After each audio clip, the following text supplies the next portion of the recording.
And of course, the Guthrie test, the phenylalanine assay for PKU, which was simple, could be done in even not terribly sophisticated laboratories, and would allow for at least a semi-quantitative measurement of phenylalanine. And as this slide shows, a typical bacterial assay Guthrie test, you have in the center a row of standards of controlled discs with graded amounts of phenylalanine to show that the test works and to be able to use as a measure of phenylalanine and the unknowns.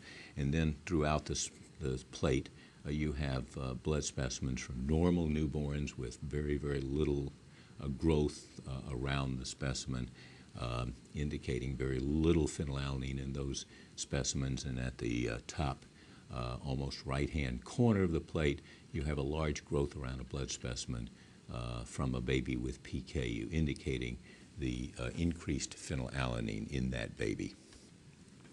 And this is a close-up picture of such a specimen showing those characteristics.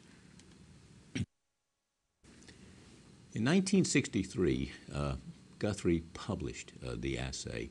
He called it a simple phenylalanine method for detecting phenylketonuria in large populations of newborn infants. Now, the problem, however, even though it was pretty clear at that point that the assay worked in terms of the neonatal diagnosis of PKU, the problem was really to get it to be adopted by public health laboratories, where the only ability to universally screen individuals with PKU would be. Public health officials in New York State were not that responsive to doing universal routine testing for PKU. They said that this was not in the public health domain. PKU is not an infectious disease, and at that time public health programs, departments and laboratories were really pretty much exclusively involved in infectious diseases. Genetic diseases of this type were just very new to them. And they said that PKU was much too infrequent, much too rare a disease to justify testing all newborn babies for PKU. So he was frustrated in not getting a state program going in New York State. But his interest in mental retardation led him to a national meeting of the National Association for Retarded Children, where he met Dr. Robert McCready, director of the Diagnostic Division of the Public Health Laboratories in Massachusetts.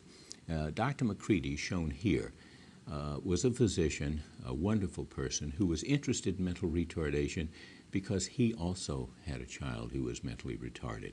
They met in Chicago at this national meeting.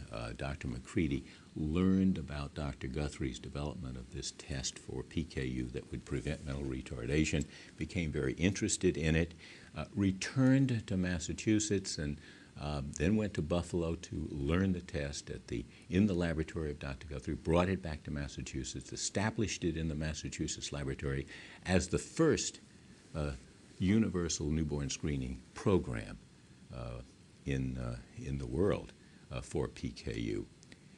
And within a relatively short period of time, began to show some remarkable results. And here is a publication, one of the letters to the editor that Dr. McCready wrote with regard to the results of testing for PKU. And he says here, out of 53,000 newborn infants tested, the filter paper blood test has revealed the somewhat surprising number of 9 positive reactions, all of which have been confirmed. Then he goes on to say all the babies, meaning all the babies with a high phenylalanine level indicative of PKU, were placed promptly on low phenylalanine dietary treatment.